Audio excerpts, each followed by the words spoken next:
πάρα πολύ διάθεση για δουλειά. Ούτε αγκαρία κάνω, ούτε την πλάκα μου σε αυτή την υπόθεση. Είναι σπάνιο, λένε, ένας άνθρωπος να συνδυάζει την ομορφιά του σώματος αλλά και του πνεύματος. Όμως, όταν αυτό συμβαίνει, το αποτέλεσμα μοιάζει εξαιρετικό. Αυτό σκέφτεται κανείς όταν συναντά για πρώτη φορά τη βουλευτή του Πασόκ, Εύα Καηλή.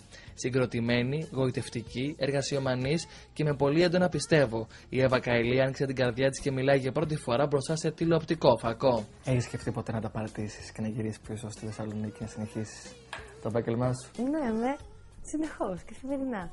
Το σκέφτομαι γιατί, σου ξαναλέω, έχει μεγάλο κόστος προσωπικό. Και έχει ανθρώπους που σε αγαπάνε και που αισθάνονται άσχημα όταν και εσύ δεν είσαι καλά. Αλλά μία κουβέντα που θα σου πει κάποιος, θα σου πει Εύα, σε ευχαριστούμε που είσαι εκεί και προσπαθείς. Ένας, να τα αναγνωρίσει 1%, σου δίνει δύναμη να συνεχίσεις για 10 χρόνια.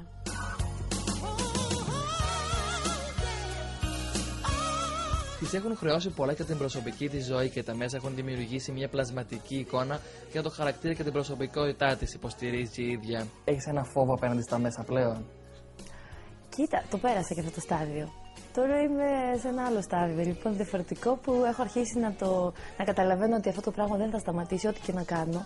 Δηλαδή, είτε σταματήσω να βγαίνω, είτε σταματήσω εγώ να υπάρχω εδώ στην πόλη αυτή, πάντα τα σενάρια αυτά θα παίζουν, γιατί είναι ένα εύκολο θέμα, αν θες, που μπορεί να είναι ιστορίες που κρατάνε μία μέρα, αλλά κάποια στιγμή όταν συσσωρεύονται μπορεί να μακροπρόθεσμα σου κάνουν πολύ κακό.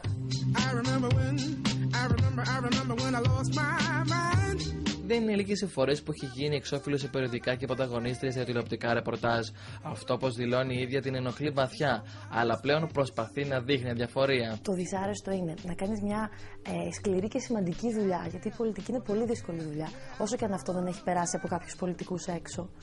Και αυτή η δουλειά όλη να χαρακτηρίζεται από ένα στιγμιότυπο ή μια φωτογραφία της μια φορά την εβδομάδα που θα βγεις έξω. Πολλοί πιστεύουν πάντως ότι ο κόσμος ψήφισε για τα εξώφυλλα των περιοδικών. Θα ήταν πολύ υποτιμητικό για τον κόσμο που με ψηφίζει. Αυτό. Και επίσης έχουν κατέβει πολύ όμορφες κοπέλες υποψήφιες και έχουν υπάρξει πολύ όμορφοι άνθρωποι, ξέρεις, στον χώρο που θα μπορούσαν να ασχοληθούν. Αλλά ο κόσμος δεν ψηφίζει έτσι. Ψηφίζει πια πολύ αυστηρά. Η Εύα Καηλή, άνετη και χαλαρή, δεν δίστασε να μας περιγράψει ένα περιστατικό που την ανάγκασε να εξηγήσει σε μια κοπέλα πως όσα γράφουν τα περιοδικά για την προσωπική της ζωή είναι αναλυθή. Το συγκεκριμένο δεν είχα το τηλέφωνό του, δεν τον ήξερα καν. Ήταν με έναν άλλο φίλο μου έξω και μας φωτογραφίσανε να λέμε κάτι και μάλιστα μιλούσαμε για την κοπέλα του. Μην φανταστείς ότι είχαμε και κανένα άλλο θέμα. Και μια φωτογραφία, ένα στιγμιότυπο, έγινε μεγάλο θέμα. Και λέω τώρα η κοπέλα θα στεναχωρέθηκε. Και προσπαθούσα να βρω το τηλέφωνό της για να λέω να της πω να μην νιώθει άσχημα. Δεν με νοιάζει τι θα γράψουν για μένα, γιατί αυτό που σου είπα είναι ότι δεν θα συνεχιστεί. Ενοχλούνται και άνθρωποι που είναι γύρω σου από όλο αυτό. Στεναχωρέθηκα γιατί κάποιοι άνθρωποι επηρεάζονται, χαλάει η διάθεσή του και μερικές φορές δεν ξέρεις και τι να πιστέψεις με όσα ακούς. Ακολουθεί ο ένδοξος παράδεισος της φίλης επίσης κυρίας Καηλή, Ευδοξίας Εύας του Πασόκ. Με τον αέρα της Βορειοελλαδίτισσας και το πείσμα της ηλικίας της, η Εύα Καηλή αρνείται τα πρέπει και τους συμβιβασμούς της πολιτικής και δηλώνει ανεξάρτητη από τις δεσμεύσεις. Εξομολογητική και ειλικρινής, η Εύα Καηλή αποκαλύπτει στην κάμερα του TV Weekend την τελευταία φορά που έκλαψε. Το χειρότερο μου είναι αυτό, όταν έρχεται κάποιος και σου λέει δεν πρέπει να το κάνεις αυτό.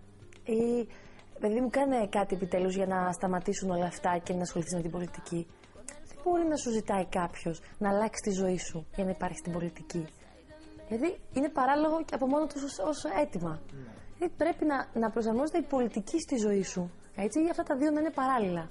Μπορεί δηλαδή να λες, να παντρευτώ, ας πούμε, να τελειώνουμε για να ασχοληθώ με την πολιτική.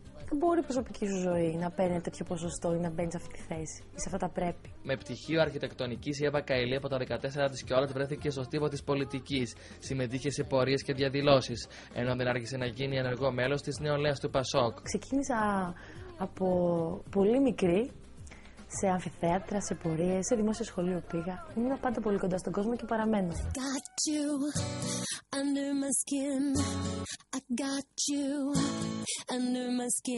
Όπως μας εξομολογείται, η πολιτική είναι αρκετά ψυχοφθόρα. Στήριγματά της όλα αυτά τα χρόνια είναι οι γονείς και οι αδελφοί της που τη γεμίζουν με δύναμη. Η συγκίνησή της σίγουρα δικαιολογημένη κάθε φορά που αναφέρεται στους δικούς της ανθρώπους. Εγώ δεν θα έκανα τίποτα από όλα αυτά.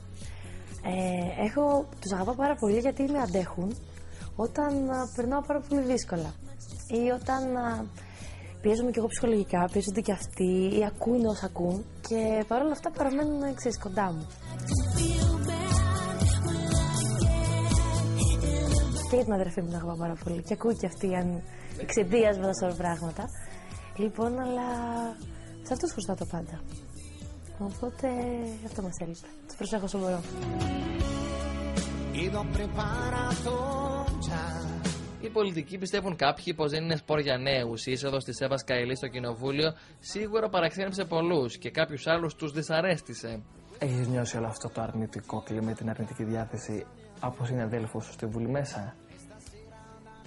Στην αρχή λιγάκι, αλλά εκεί βάζεις εσύ τα όρια σου και νομίζω ότι όταν σε γνωρίζουν και καταλάβουν ότι η εικόνα που έχεις προς τα έξω και ο άνθρωπος που γνωρίζουν έχουν κάποιες διαφορές τέλος πάντων, εκεί αναγνωρίζεσαι. Και ξαναλέω, αναγνωρίζεσαι με τη δουλειά σου και μόνο. Η ίδια δεν θεωρεί την πολιτική μονόδρομο στη ζωή της, δεν αγκιστρώνεται από τη βουλευτική της έδρα και δεν μπαίνει σε καλούπια. Εμένα σου πω, δεν με ενδιαφέρει η πολιτική για τα επόμενα 50 χρόνια. Με ενδιαφέρει όσο την κάνω να μπορέσω να κάνω πράγματα. Αν αυτά ενοχλήσουν κάποιους ή αν δεν θα ξανακλεγώ ή θα έχουν πολιτικό κόστος, θα το δεχτώ. Αλλά θα ξέρω ότι έχω κάνει κάτι. Η τηλεόραση είναι μία από τις μεγάλες της αγάπες. Για 3 χρόνια παρουσίαζε το μεσημβρινό και απογευματινό δελτίο ειδήσεων του Σαββατοκύριακου από το μεγάλο κανάλι.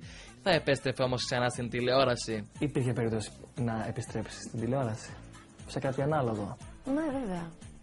Την τηλεόραση την αγαπάω πάρα πολύ γιατί είναι ένα εργαλείο να μεταφέρεις και να σε νιώθει ο κόσμος δίπλα του. Στην πολιτική μερικές φορές σε νιώθει απέναντί του. Σε νιώθει εχθρό. Λέει ότι πας να πάρεις τα δικαιώματά του, πας να το εκμεταλλευτείς.